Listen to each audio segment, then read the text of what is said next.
Vamos a continuar hoy con la parte de un ejemplo, aplicando en este caso eh, lo que hemos estudiado la última vez, que es la función de costo, la función de costo medio, la función de ingreso, la función también de utilidad. Bien, entonces vamos a continuar. Y tenemos aquí nosotros el ejemplo en donde se nos dice que una fábrica de teléfonos celulares supone que el costo de producir X unidades del modelo 5S está dado por la siguiente función.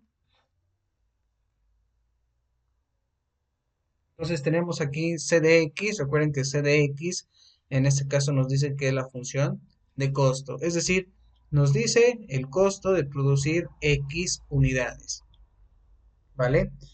Bien, y luego nos dice, inciso número uno, calcule el costo medio y el costo marginal por la producción de 100, 1000, 10.000 unidades. Y el punto número 2, compare el costo marginal por la producción de 1000 unidades con el costo de producir la milésima primera unidad. Bien, entonces vamos a trabajar la primera parte de cómo calcular el costo medio y costo marginal. Obviamente, de esta producción tenemos tres producciones. Bien, vamos a trabajar la parte en donde se nos pide que para calcular el costo medio, que es esta C minúscula de X, también lo verificamos aquí. Vean ustedes el costo medio, a que es igual esta parte, que es el costo medio por unidad. Tenemos lo siguiente. Vamos a colocar aquí la función C de X, que sería esta, entre X. Y si usted hace el cociente de cada uno de los términos, nos quedaría esta función. Y por lo tanto, esta sería la parte del costo medio. Ahora, esa función de costo medio, nosotros tenemos que calcular también el costo marginal. Pero para calcular el costo marginal es derivar a quién? A C mayúscula de X. Es decir, que esta función que yo tengo aquí, la voy a derivar una vez y voy a encontrar este resultado. Y ese sería el costo marginal. Bien, ya que tenemos estos datos, el costo medio, el costo marginal, nosotros podemos hacer una tabla como se muestra en este caso. Vamos a la tabla 1, en donde nos dan los tres aspectos del costo, el costo medio y el costo marginal. Bien, pues aquí está las unidades X, 100, 1000, 10.000. Tenemos también la columna de costo, que es la función C mayúscula de X. Tenemos el costo medio, tenemos el costo marginal.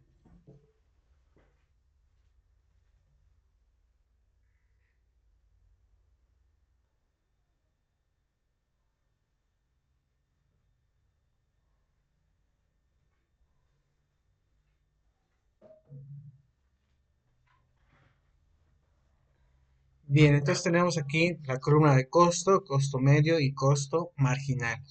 Ya tenemos ahí las evaluaciones en cada una de esas funciones, en especial para la de 100, que sería esta fila, la de 1000, que sería para esta fila, y la de 10.000 unidades, que sería para esta fila. Bien, nos dicen esos costos.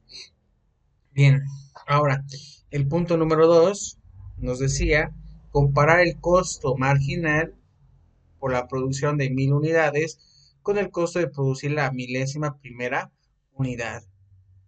Bien, entonces aquí nosotros tenemos lo siguiente. Vamos a trabajar la función de costo, donde tenemos la C mayúscula.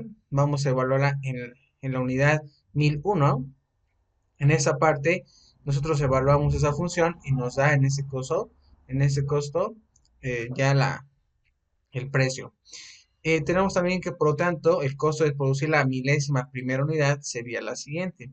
vean ustedes el costo de producir esa milésima primera unidad, que es igual al costo marginal.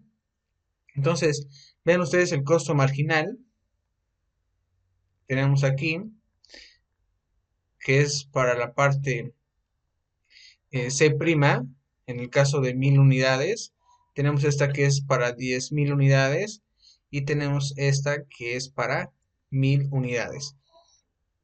Bien, entonces aquí nosotros podemos observar esa diferencia que existe entre la primera, que es 1001, que tiene este precio, ¿sí? Viene siendo los 11.032.03 centavos. Y aquí nos dicen el costo de producirla, ¿sí? Este costo que está aquí es el de producirla y pues nos dice el costo de producirla, esa pieza es de 2, pudiera ser, en este caso tal vez $2, vamos a suponer, aquí serían 11.032 dólares, aquí serían $2, ¿vale? Que es igual al costo marginal. Bien, prácticamente lo que tenemos aquí, vean ustedes, la pieza 1000, a mí el costo marginal me dice que me sale en $2, vamos a suponer que hablando de dólares, hablando del iPhone 5S, son $2, la siguiente pieza tiene, este, en este caso, la característica, la diferencia entre la pieza 1000 y la pieza 1001, pues es de $2, ¿vale? Bien, también nos comentan aquí que si una partícula se mueve sobre una recta coordenada L, de modo que su coordenada en el tiempo t es una función s de t, entonces S es la función de posición de la partícula en el tiempo t. De acuerdo a lo que nosotros habíamos estudiado de la definición 3, por parte del inciso 2, podemos nosotros calcular la velocidad, recuerden que se escribe como v de t, de la partícula en el tiempo s. Obviamente, para calcular esa velocidad, tenemos que derivar. En términos de la definición 6, la velocidad, en este caso, sería la razón instantánea de cambio, obviamente, de la función s de t con respecto a la variable t. Y si nosotros queremos hablar de la aceleración, en el caso de una partícula, se expresa como a de t. En el tiempo, que se define como la razón instantánea de cambio de la velocidad con respecto al tiempo.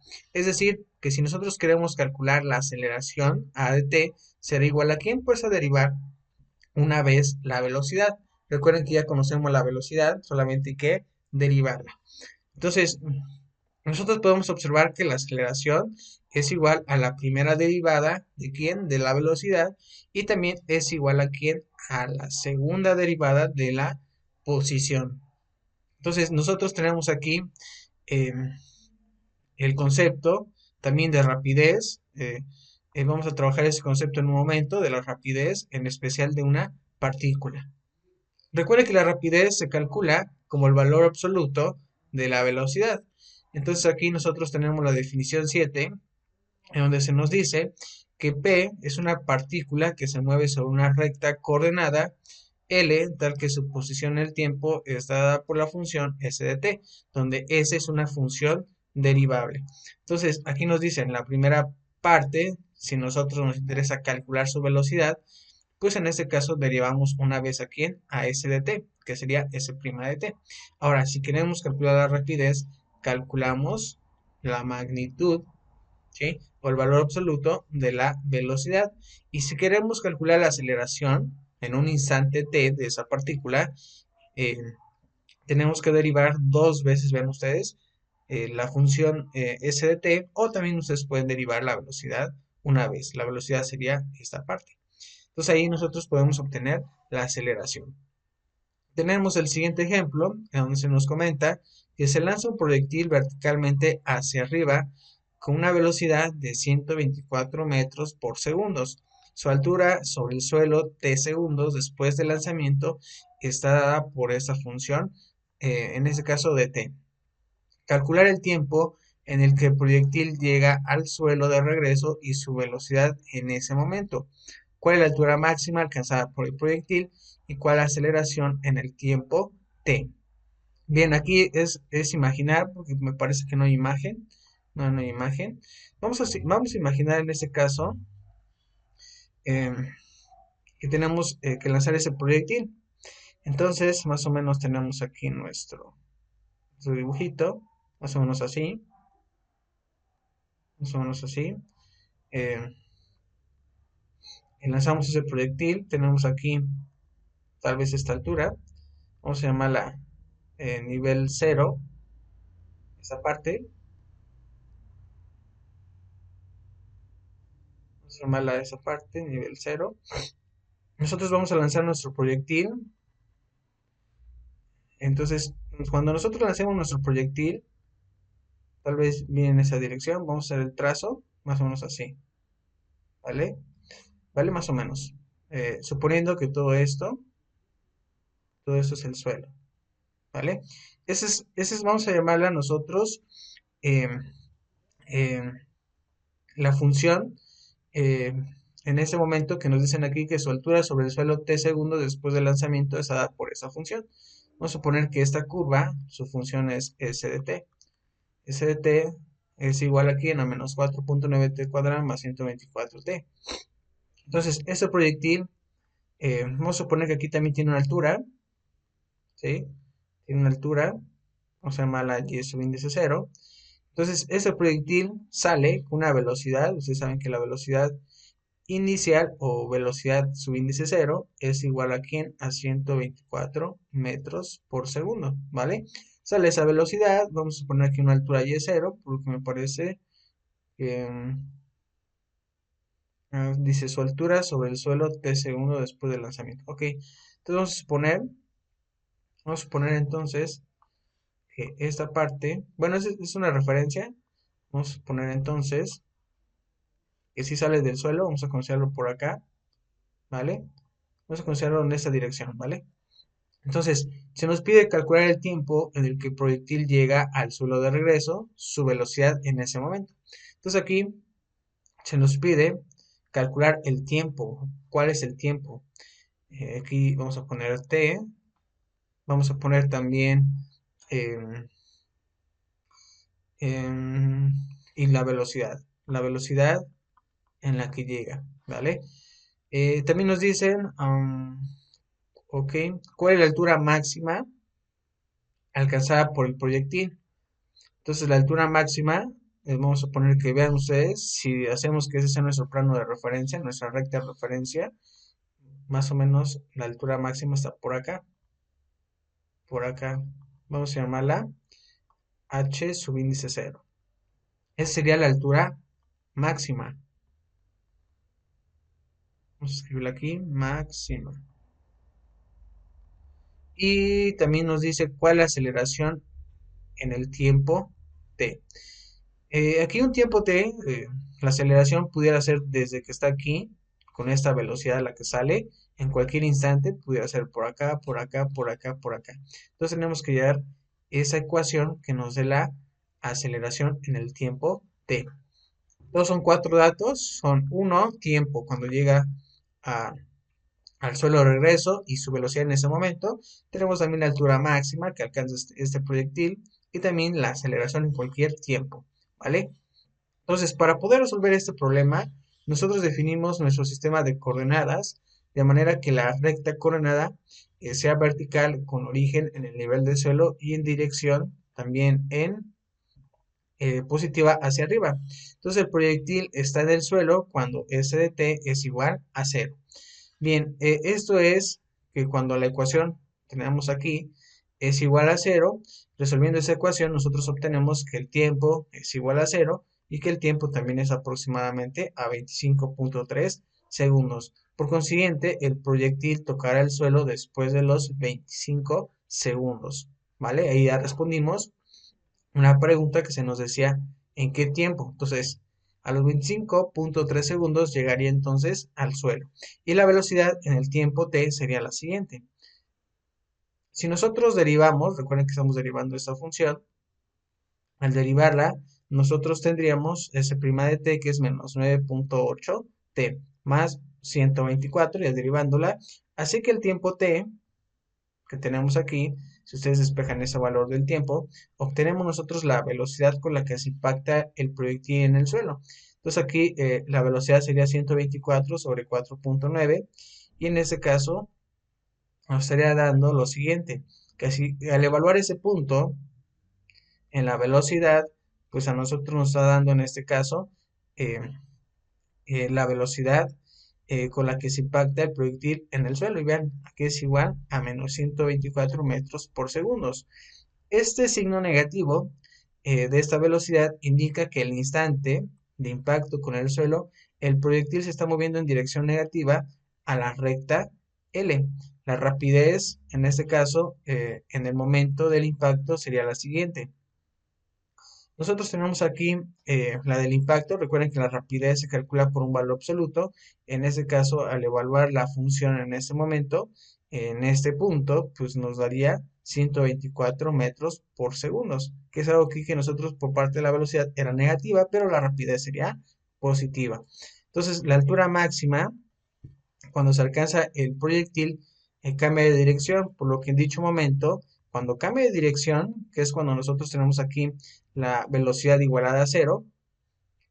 ¿Por qué cambia de dirección? Porque vean ustedes en el diagrama, si nuestro objeto estaba en esta parte, en esta dirección, llega a un punto, ¿sí? Aquí tiene una dirección. Después, cuando llega a su punto más alto, cuando la velocidad llega a ese punto, pues empieza a cambiar de dirección.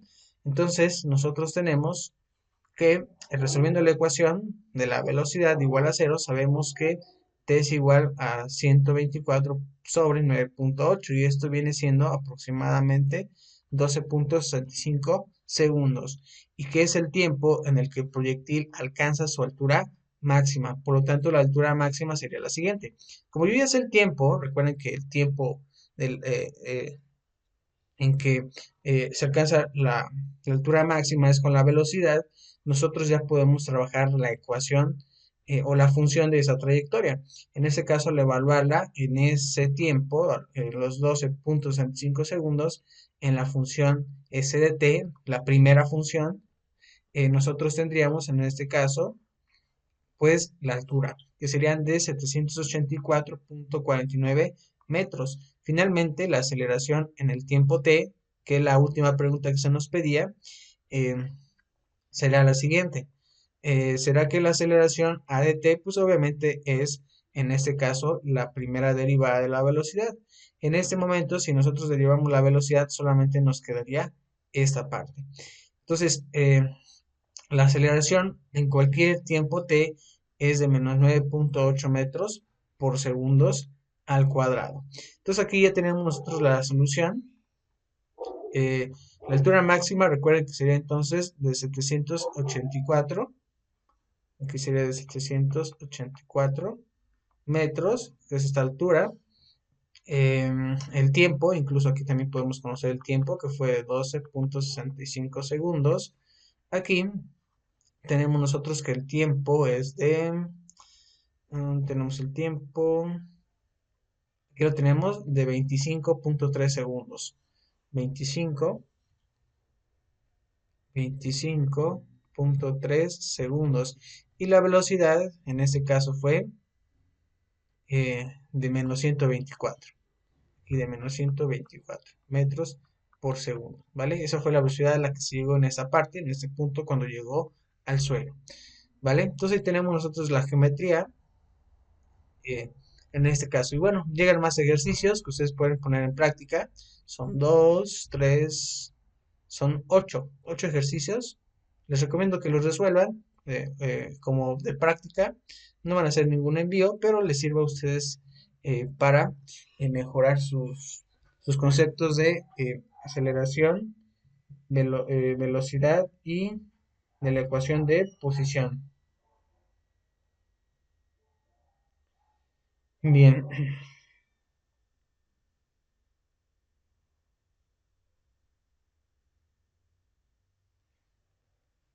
entonces vamos ahora a continuar. Vamos a platicar hoy en la parte de la regla de la cadena. Esta técnica hay muchos problemas en ingeniería que nos ayudan a resolver algunos problemas. Es una regla que ahorita van a ver ustedes de dónde proviene y en qué momento se nos puede a nosotros facilitar su utilización. Nosotros tenemos aquí bueno, hemos estudiado cómo aplicar eh, algunas reglas de derivación a sumas, restas, productos y cocientes de expresiones de la forma que tenemos aquí, x a la n, en donde n es un entero. Hasta ahora no hemos presentado alguna regla que pueda aplicarse para derivar directamente una expresión. En ese caso, h de x, que es igual a x cuarta más 5 al cubo. Ven ustedes aquí que ya en esa parte tenemos una función en donde ya no solamente tiene la variable x, sino que también ya es acompañado de otra función.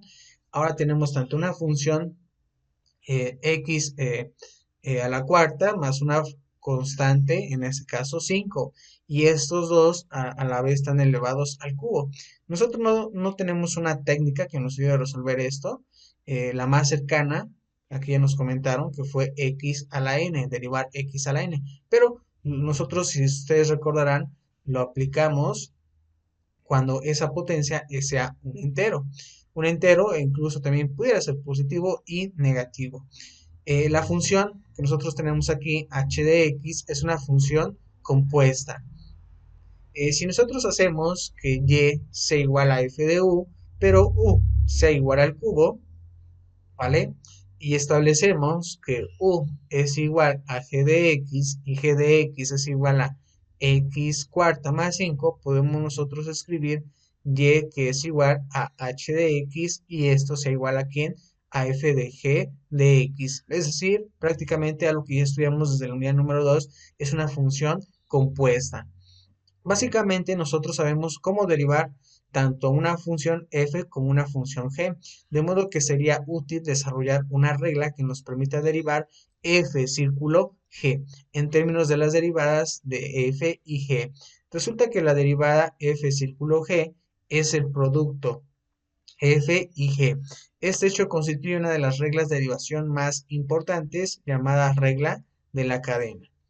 Entonces, vamos a trabajar el teorema número 12 y se nos dice que si yo tengo dos funciones, f y g, que son funciones diferenciables, y tenemos que h es igual a f círculo g, que la función compuesta definida por h de x es igual a f de g de x, entonces h es derivable en h' y se expresa mediante el producto siguiente. h' de x es igual a ¿quién? F' g de x por la derivada de ¿quién? De este argumento que sería g de x. Aquí recuerden que estamos hablando obviamente de que h es una función compuesta y su derivación tendría que ser de esta manera, ¿vale? Entonces ven aquí el proceso que tenemos que seguir nosotros para derivar funciones compuestas. Bien, tenemos aquí que en la notación de Leibniz nosotros podemos escribir que y es igual a f de u y u es igual a ¿quién? A una función g de x, que son funciones diferenciables. Entonces nosotros tendríamos lo siguiente, vean aquí, tenemos que la derivada de y con respecto a x, obviamente una función compuesta, sería de esta manera. Derivar a la función y con respecto a u y también obviamente la siguiente parte es derivar a esa función de u con respecto a x. Así, de demostrar la regla de la cadena, definimos el concepto de incremento de una variable en este caso. Recuerden ustedes que anteriormente trabajamos con este incremento llamado delta x. Obviamente se refiere al incremento de la variable independiente x y x cambia hasta a, ¿sí? Entonces, podemos decir que ese incremento se puede expresar a más delta x. Y si nosotros definimos el incremento y igual a una función f de x, podemos expresarlo de esta manera. Tenemos nosotros aquí el incremento en y. Y el incremento en y se refiere a evaluar la función en ese incremento en x, que es de a más delta x, menos el origen, que fue f de a. Entonces, de acuerdo con la definición de la derivada, tenemos nosotros que f' de a es igual al límite cuando delta x se aproxima a 0, delta y sobre delta x, en donde delta x es igual a h. De esa manera, si nosotros llamamos epsilon a la diferencia entre el cociente de incrementos y de la derivada, tendríamos lo siguiente. Vean, es la diferencia. Entonces, la diferencia entre el cociente de incrementos que ustedes observan aquí y la derivada nos da esa parte de epsilon. Ahora, este epsilon, si lo comparamos, ya aplicando esto de las sustituciones, el cociente de incrementos y la derivada, pues ven ustedes a qué están aproximando. Obviamente cuando delta x aproxima a 0. Al final nos da en este caso 0. Pero como epsilon, aquí recordemos nosotros, epsilon es el cociente de esos incrementos, menos quién, menos la derivada, podemos nosotros decir que el incremento en y es igual a quién, a tener f' de a por delta x más epsilon por delta x. ¿Qué estamos haciendo nosotros aquí? Bueno, estamos calculando cuánto vale entonces el incremento de y, ¿vale? Y el incremento de y es igual a esta expresión. Ahora, de manera que nosotros tenemos ya una función diferenciable y podemos nosotros escribirla de esta manera, ¿vale? Hasta aquí. Hasta aquí sería nuestra notación, en donde epsilon pues cada vez se aproxima a 0, cuando delta x se aproxima también a 0. En este caso tenemos la ecuación número 3. Y esta propiedad de las funciones derivables es la que nos permitirá demostrar la regla de la cadena, ¿vale? Tenemos entonces el siguiente ejemplo, el ejemplo 12, se nos pide utilizar la regla de la cadena para derivar, vean ustedes, esta función. Y es igual a x cuarta más 5 al cubo. Y si nosotros hacemos y es igual a u al cubo, ¿sí? Definimos que u es igual a x cuarta más 5, ¿vale? Esta parte, por eso aquí digo y es igual a u al cubo. Entonces, nosotros al derivar en este caso, decimos nosotros o identificamos que u es igual a x cuarta más 5. Entonces, utilizando la regla de la cadena, tenemos esta expresión. Vean ustedes que nos piden, vamos a derivar a y. Y cuánto vale en este caso, u al cubo. Si ustedes derivan u al cubo, les quedaría 3 por u cuadrada. Si ustedes derivan x cuarta más 5, obviamente con respecto a x les va a quedar 4x al cubo. Al final ustedes vean cuánto vale u. U para nosotros vale esto que está aquí, como x cuarta más 5, se sustituye y tendríamos que lo multiplica por 4x al cubo. Al final multiplican este término con este término, nos quedaría 12x al cubo por x cuarta más 5 al cuadrado. Entonces vean ustedes, esta regla de la cadena nos ayuda mucho a simplificar, en especial calcular derivadas, en donde las funciones son compuestas. Bien, una de las principales aplicaciones de la regla de la cadena en el desarrollo de otras fórmulas de derivación, como es la siguiente. Gracias a esta nueva técnica, nosotros podemos ya mejorar un teorema que habíamos estudiado anteriormente en sesiones pasadas, en donde ahora lo vamos a llamar el teorema 13. Vean ustedes aquí qué pasa en este caso. Si yo defino que g es una función, vean, y estamos hablando aquí de una función, ¿vale? Es una función derivable y n es un entero, aquí como ustedes lo pueden observar, nosotros tenemos lo siguiente, vamos a aplicar n por quién, por g de x a la n menos 1 por g' de x. Y aquí está parte de la demostración de este teorema. Si nosotros definimos y es igual a u a la n y u es igual a una función g de x, como lo ven aquí, tenemos nosotros que y pues sería igual a quién, a g de x a la n, pero por regla de cadena que tenemos en esta parte, nos quedaría de esta manera. Recuerden ustedes cómo derivar u a la n, en donde u pues obviamente es una función derivable. Tendríamos lo siguiente, tendríamos esta expresión y vamos a derivar a g de x. Recuerden que la derivada de g de x sería g' de x. Al final ustedes multiplican y tendrían n por g de x a la n menos 1 por g' de x. Y ahora vean ustedes, hemos mejorado también un teorema, repito, anterior. Se mejora en este caso. Ahora, se nos pide determinar la derivada, en este caso, de y es igual a 1 sobre 3x cuadrada más 5x menos 2 al cubo. Si nosotros hacemos algunos cambios, escribimos nuestra función y igual a esto, ¿sí? ¿Estamos de acuerdo?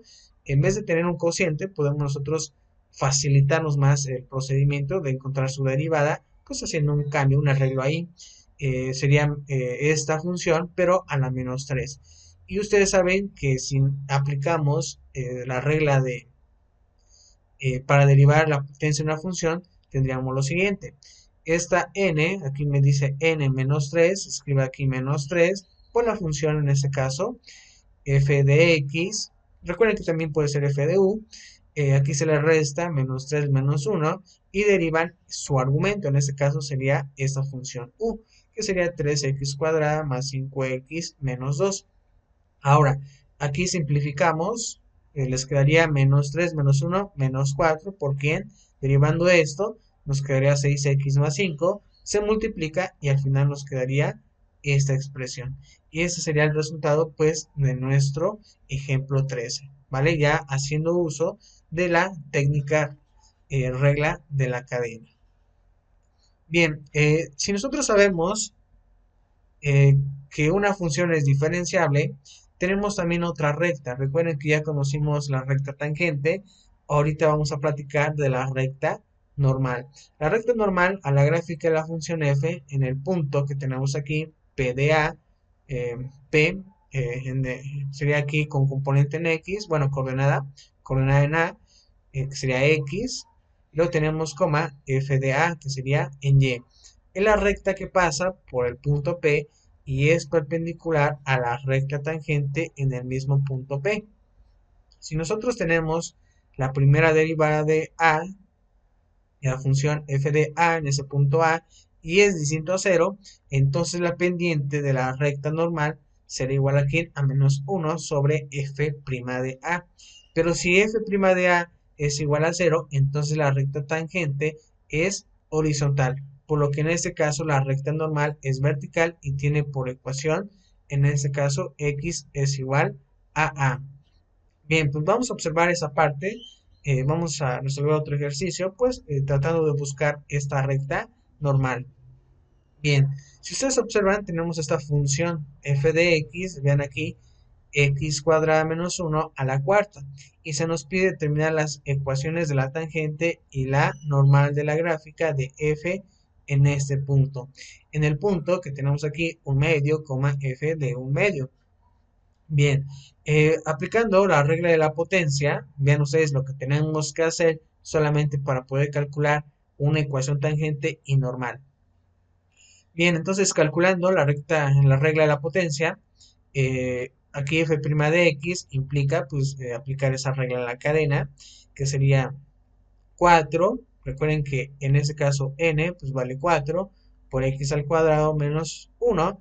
A este 4 de la potencia le restan 1, les queda 3 y derivan x cuadrada menos 1. Al derivar esto les va a quedar 2x y al multiplicarlo por esta expresión nos quedaría 8x por x cuadrada menos 1 al cubo.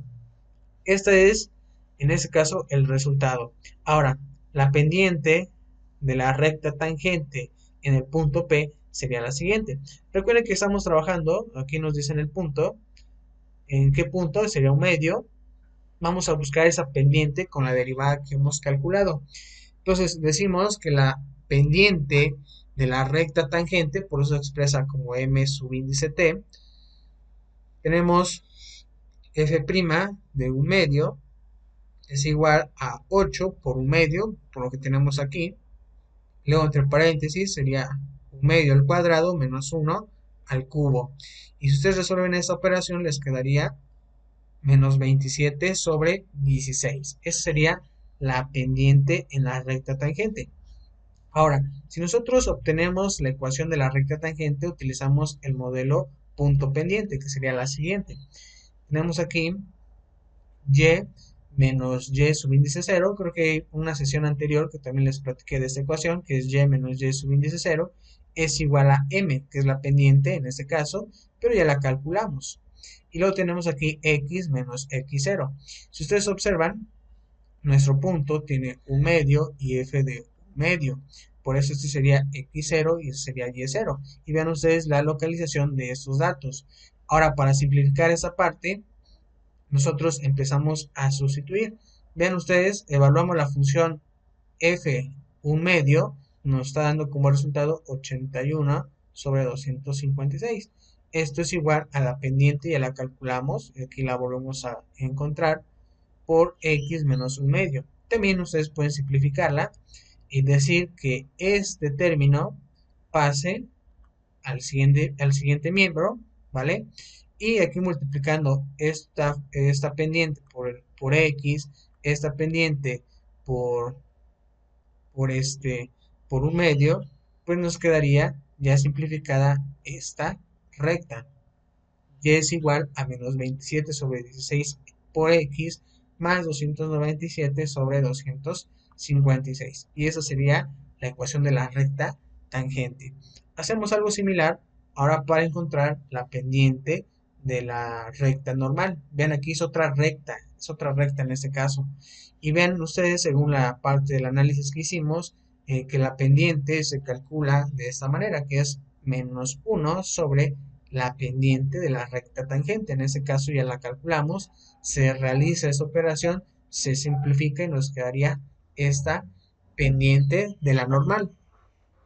Ahora nosotros también tenemos que volver a aplicar esa ecuación del punto pendiente, que sería y menos y subíndice 0 es igual a m, en este caso sería m subíndice n, por x menos x0. Recuerden que estamos hablando del punto P de un medio, f de un medio, que sería x0 y y0.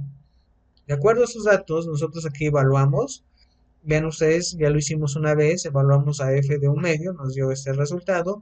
Colocamos aquí la pendiente, en este caso de esta recta normal, que es esta parte, y la multiplicamos por x menos un medio.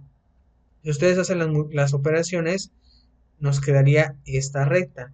Y esta es la ecuación, en este caso, de la recta, eh, normal, ¿vale? Esta sería de la recta normal. Y nosotros podemos observar en la siguiente figura la gráfica en donde se nos muestra en las rectas, en ese caso, si hablamos de la tangente, sería la de color azul, que vamos a poner es la recta tangente,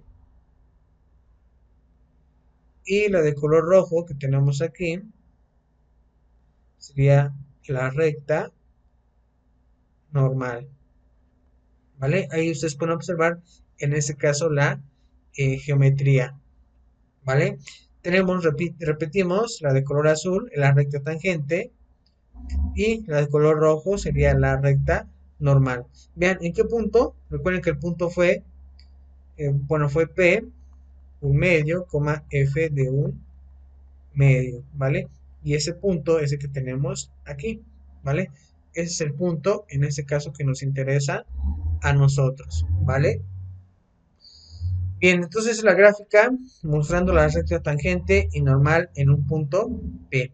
Bueno, pues aquí llegan más ejercicios, sigan practicándolos, resuélvanlos, pongan en práctica lo que hemos nosotros eh, trabajado, ¿vale?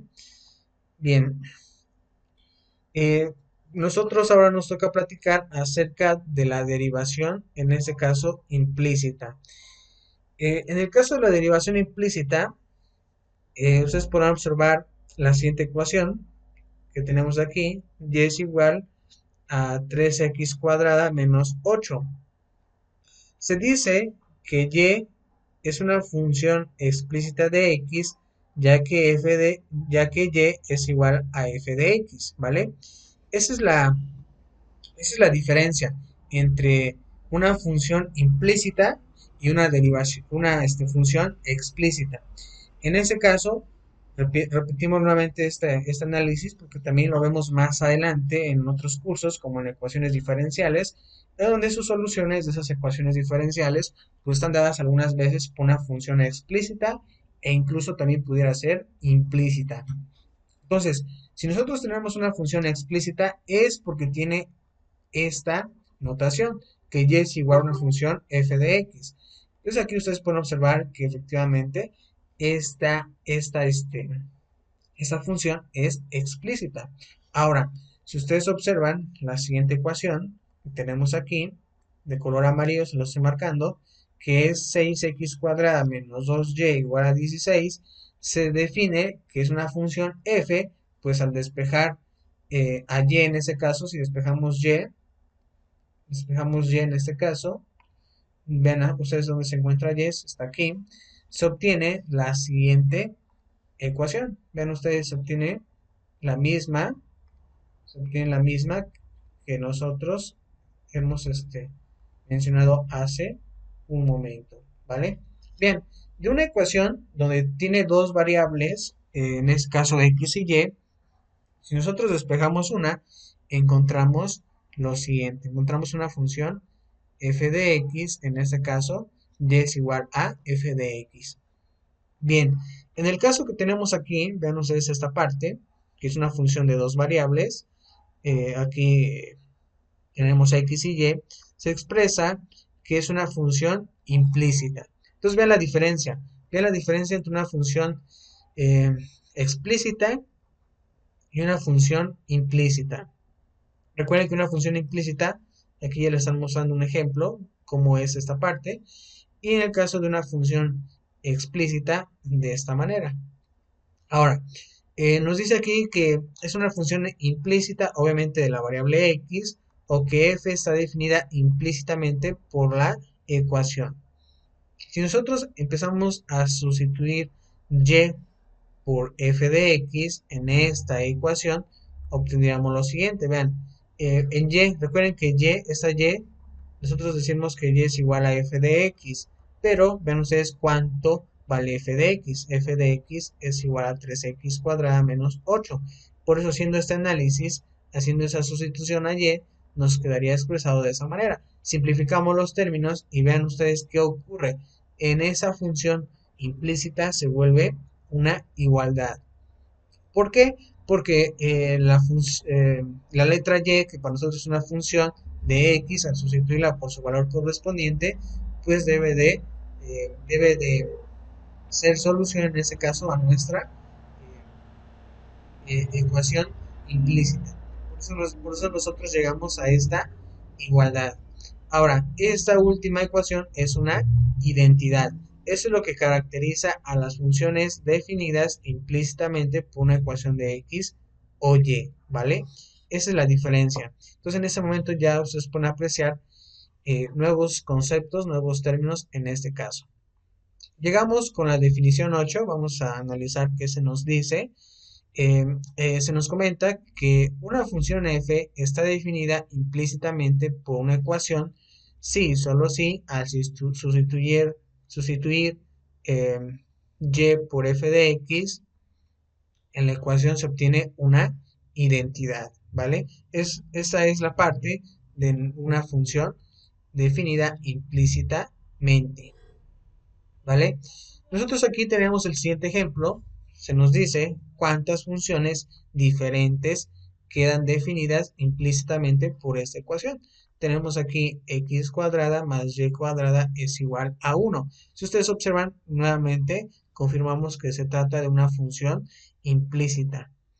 Ahora, nosotros aquí nos preguntan cuántas funciones diferentes quedan definidas en esta función implícita.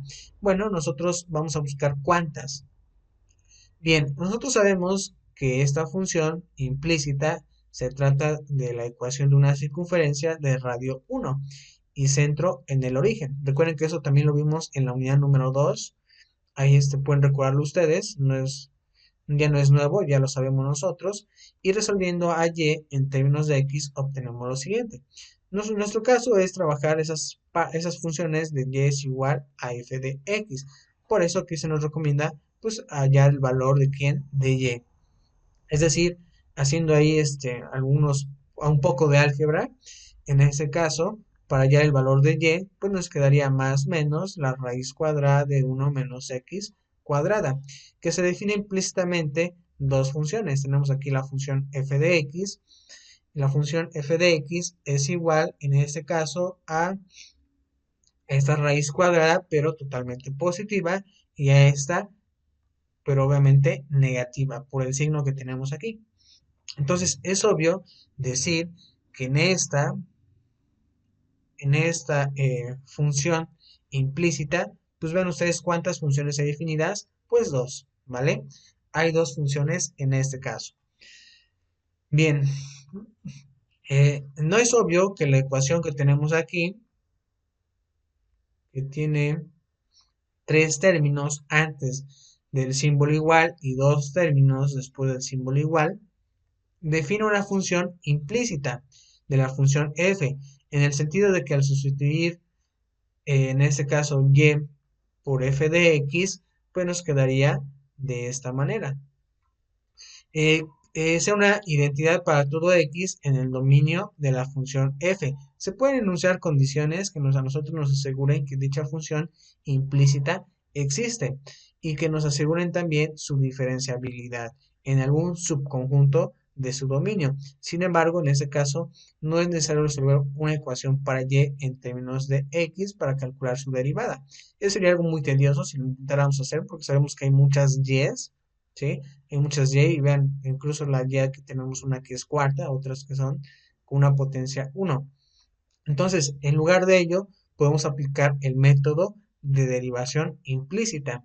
Este método consiste en derivar con respecto a x ambos miembros, aquí tenemos dos, eh, de esta ecuación, considerando a y como una función de x y de la ecuación resultante despejar y', ¿vale?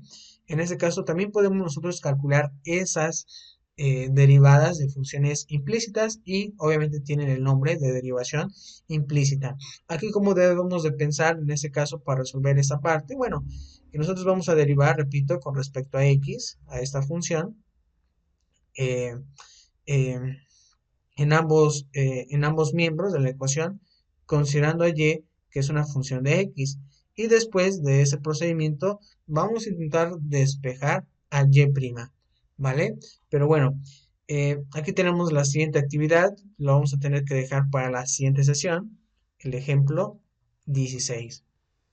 Bien, entonces continuamos en la siguiente sesión, vamos a resolver o vamos a calcular una derivación implícita, obviamente de una función implícita en este caso. Y bueno, entonces nos vemos en la siguiente sesión. Recuerden que también a partir de hoy, que es martes 17 de noviembre del 2020, voy a liberarles la tarea de la unidad número 3, son 10 ejercicios. Recuerden que lo que nos marca la plataforma, son 10 ejercicios, se los voy a empezar a liberar para que ustedes los suban en esta semana, ¿vale? Bien, y también a lo mejor